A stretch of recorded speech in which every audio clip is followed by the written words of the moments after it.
You're watching Transforming Healthcare, a programme highlighting health technology and how it can help to improve the lives of patients and ease the burden on the healthcare system. Coming up on the programme, early warnings, the diagnostic tool that can give patients much needed reassurance. Quality control, the role that regulation plays in the health tech world. And Home Sweet Home, the patients who can self-medicate from the comfort of their living room.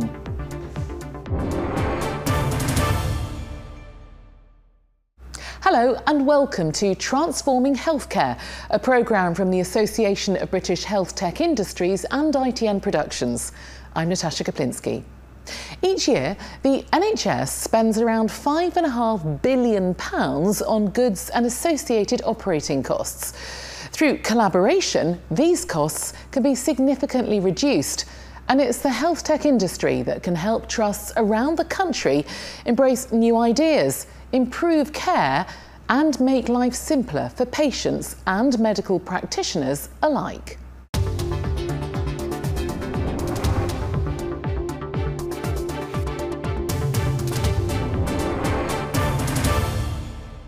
I'm joined by Phil Kennedy, ABHI Chair. Very good to meet you, Phil. Thanks for coming in and talking to me. The healthcare sector ever evolving, but no doubt that brings with it lots of challenges for you as well. Can you outline some of those? Yes, as an association, we're constantly looking to address the challenges that the industry faces with a collective voice. I think it's one of our strengths. Within those challenges, probably there's three main areas. Firstly, it's around the issue of value-based procurement, which sounds a bit dry, but historically there's been a bit of a race to the bottom on price, and when the NHS is under understandable pressure on pricing, it's often very easy to buy cheap and to buy the lowest price on a tender. Our job in that world is to ensure that we're constantly promoting the benefits of total value, and often that is spread across the system. And so as the NHS system changes, the technology that's available can work across the system, and therefore we as an association need to make that point. Secondly, in the area of regulation, very clearly it's about patient safety. It's probably our number one priority as an association. So we need to ensure that all the stakeholders, both in the industry and the policymakers, are aware of some of those challenges to regulate medical devices, right the way from the simple plaster through to the implantable heart valve, as well as ensuring that patient safety in the future with digital technologies is also fit for purpose. And the third one and final one is around the industry itself, and as it embraces some of the uncertainties at the moment with Brexit going on, favourite topic of a lot of commentators, but for the industry it's the uncertainty that we don't like, and therefore at ABHI we're helping to handhold members through those tricky issues and help persuade government to give us as much support in the future beyond Brexit. So how exactly are you helping your members through these challenges? Well, I think it's the collective voice that ABHI has a reputation for offering, which allows us to work with stakeholders across government and with partners in the private sector to really ensure that we're covering those three areas I mentioned earlier about value-based procurement, about the regulation regime, and also embracing the challenges that digital health brings. We are working with members as they transition to a new NHS procurement model in the UK that has its challenges, and we're working with the NHS at a senior level to make sure that policy aligns with reality, which is often sometimes a disconnect for members on the ground. We're also trying to ensure that the access to ever-changing technologies is improving. New procurement systems often overlook the need to also embrace products that don't exist today, and therefore the design of those structures and systems is about partnership with the NHS. And ABHI plays that role pretty well, I think.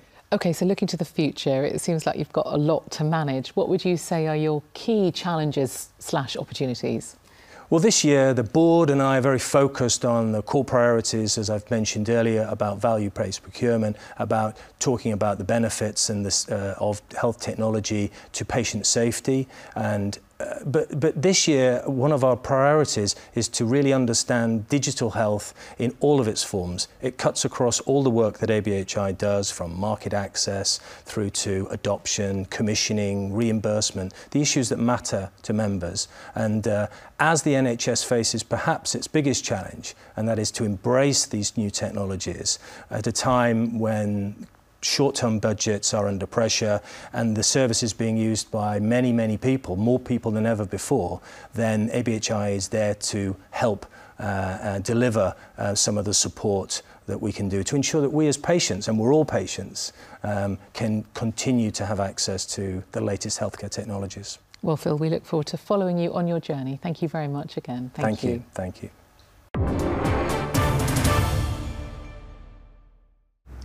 It's estimated that 1 in 2 people in the UK will be diagnosed with cancer in their lifetime. But advances through research and technology are enabling earlier, more accurate and cost-effective detection. Helena Carter went to meet cancer diagnostic company Zillico Limited to find out about Z-Scan, their diagnostic tool for cervical cancer.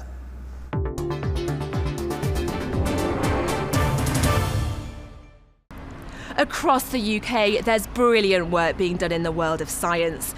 The latest developments in technology are transforming healthcare, not just in the UK, but globally.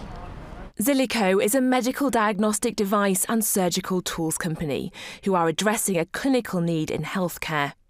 Z-Scan is their flagship product within cervical cancer.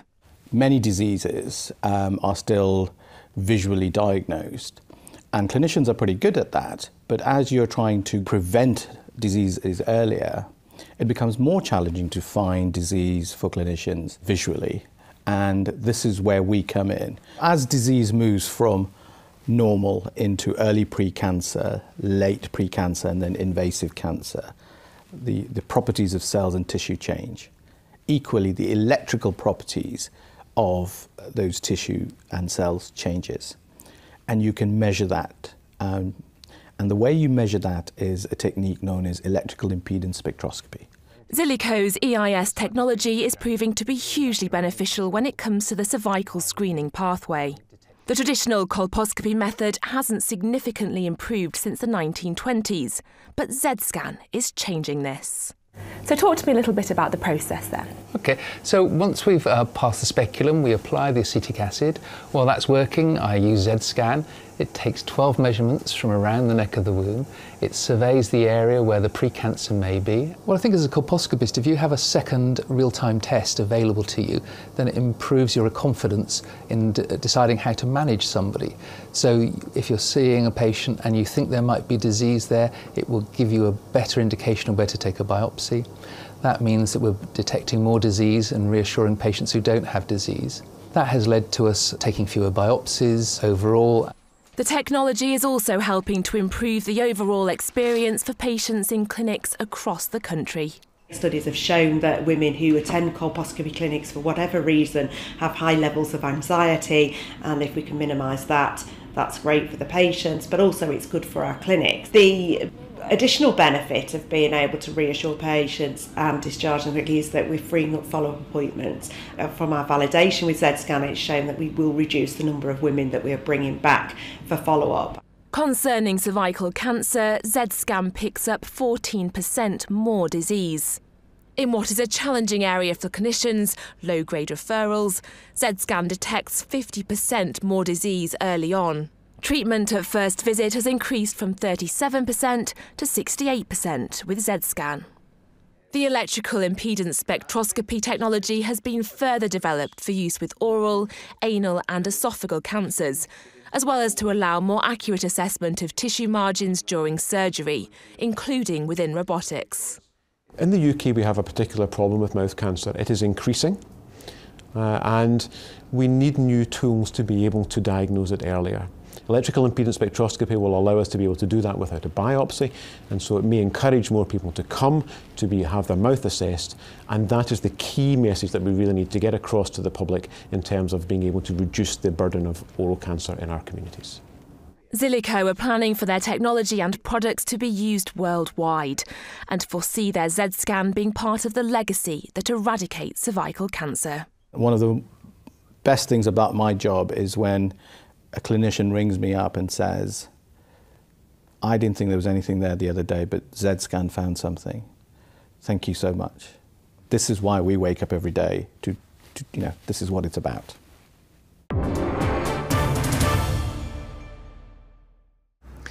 The NHS needs to secure healthcare services to meet the needs of patients while remaining both efficient and cost-effective. Our reporter explains how the procurement process works, as understanding the value means you need to understand the cost. A lot of time and care goes into helping those who aren't well. At the heart of all of this are health professionals, and helping them to do their job is health technology. The NHS is under incredible financial pressure, so buying the cheapest surgical gloves may seem like a good idea, but if they rip and break, not only do you need to use another pair, but you risk infection. So what goes into making something that is sustainable? Take a pacemaker. The implantation is one of the most common types of heart surgery. It's a small device, about the size of a matchbox. It looks simple, but it can take up to 3 years to develop one from scratch. And if you want to make just one change to an existing pacemaker, that could take a year. Developing a product starts with research, liaising with healthcare professionals, looking at what is already out there and where improvements are needed. Then you need to source the parts. A pacemaker consists of a pulse generator, a battery, a tiny computer circuit, and one or more wires known as pacing leads, which attach to your heart. All these parts come from all over the world. They need to meet all legal requirements, including auditing suppliers. Next up, we need to test it works safely. Is it manufactured correctly? Is the material used safe? Does it avoid interference from external factors such as airport scanners? And there are clinical trials with patients to ensure the benefits outweigh the risks. And when it's gone through all these tests, there's still regulatory approval needed. So now we've built a pacemaker that is safe and ready to be used. But that's not the end of the story, it's just the beginning. We need to sell it. This involves marketing, sterilisation, packing, labelling, instructions for use and shipping. Once it has been safely delivered, we then train healthcare professionals to use the pacemaker. But the real evidence of health tech comes when you finally see it being used day in, day out. So we spend money to continually assess risk and performance, so we can see the bigger picture and continue to improve. The human heart is priceless, which is why a lot of time, money and care goes into creating technology that allows people to live their lives.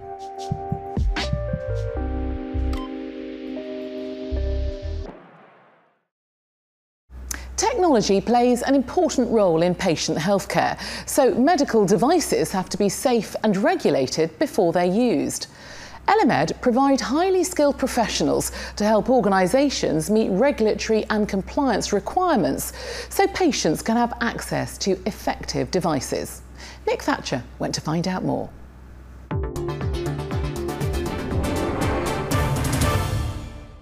Innovation in medical technology has the potential to improve and extend lives, and devices like this clinical chemistry analyzer, which can process thousands of samples an hour, are designed not just to perform reliably and consistently, but also to meet strict safety and compliance standards. Qualified regulatory professionals for medical devices and in vitro diagnostics liaise with a notified body to make this happen. But across the sector, there's not enough of them. I would probably describe it as the single biggest challenge that the IVD industry faces today. Technology has changed rather rapidly in the last 20 years, and of course the regulations have had to move to keep up with those developments. Unfortunately, the number of people moving into this field has not kept pace with those developments, and so, to put it simply, that there are more jobs than there are people. For a large industry player such as Beckman Coulter, we need to be absolutely the best at attracting what little talent there is in the market today. Hello, this is Elemed. Eleanor speaking. How can I help?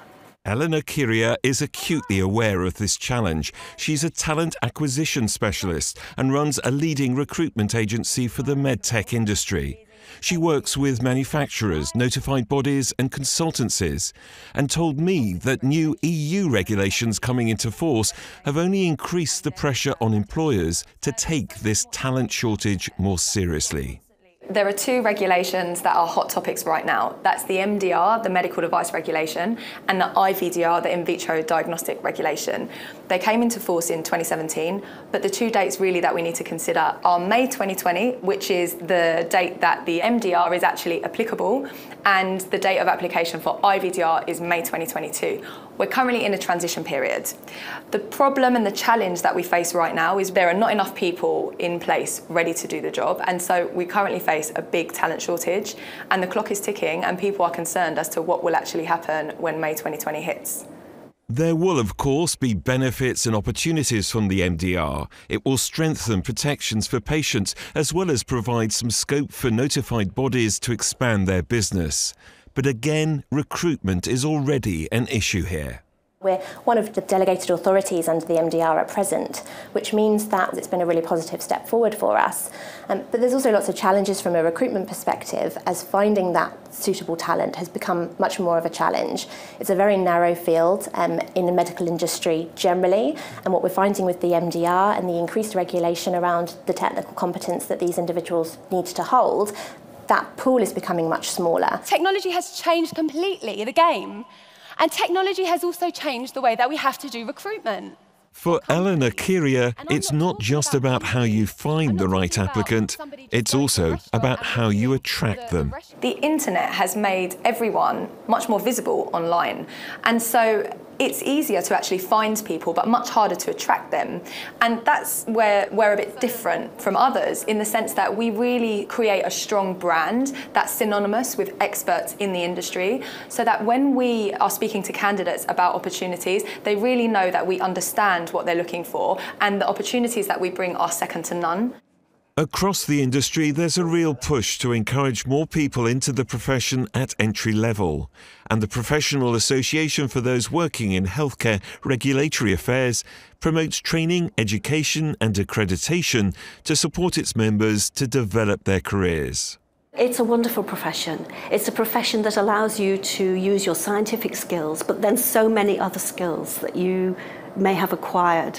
I think it's a profession where you're interacting with lots of interesting people, you're on the cutting edge of technology, and at the end of the day, you're delivering something you can see a clear endpoint that has benefits for the wider population.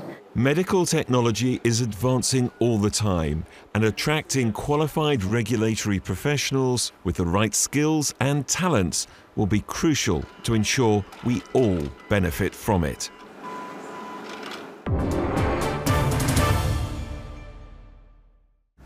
Currently, there are 500,000 people in hospital who solely require IV antibiotics. The majority of these people could be treated in a community setting or at home, rather than in a hospital. Baxter Healthcare Limited has been working in partnership with the NHS to help enable patients to maintain their independence, as we now report.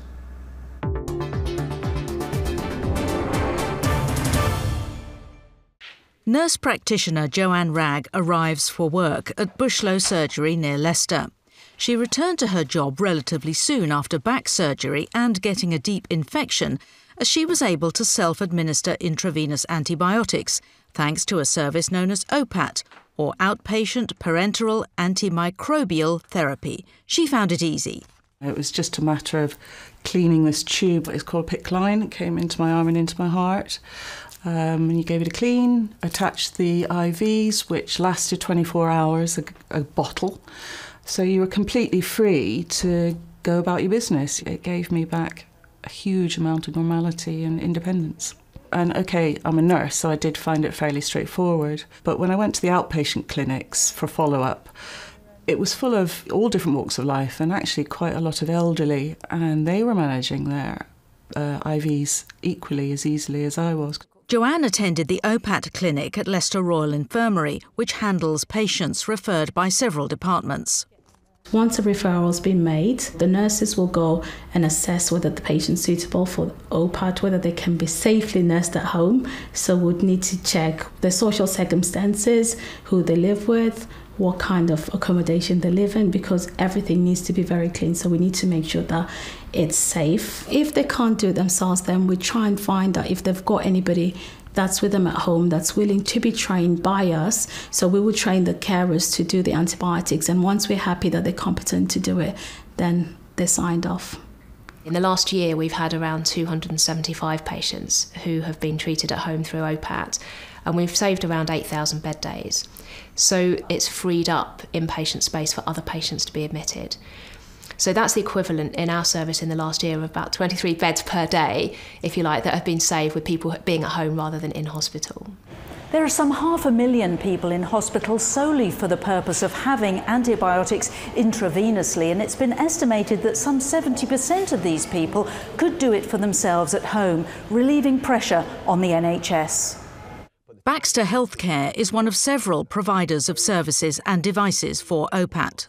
This is a great example of an investment where we've been working with the NHS for many years to develop this type of therapy. So this requires a large amount of investment in the stability data of the drugs to develop this package of care that allows us to get those patients out of the hospital faster, to save money whilst improving outcomes for those patients. Baxter is aligned to the UK OPAT initiative of the British Society for Antimicrobial Chemotherapy, or BSAC, which advocates wider adoption of OPAT and the setting up of a reimbursement model for each patient that hospitals and community services manage through their OPAT service. We've been doing this now for 10 years, and I think we've developed enough evidence and there's enough good practice taking place for us to now push harder when talking to policymakers and others about the need to scale up.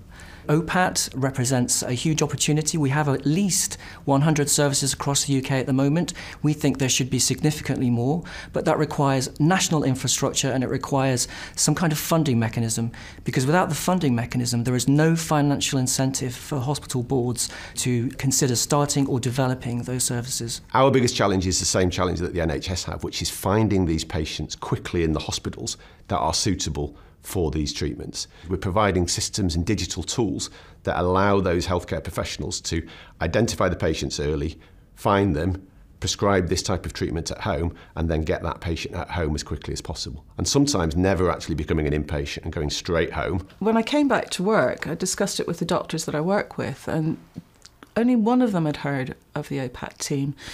I'm absolutely certain I got better quicker due to the fact that I was able to self-care and go home. It was just fantastic, yeah. I'm a convert.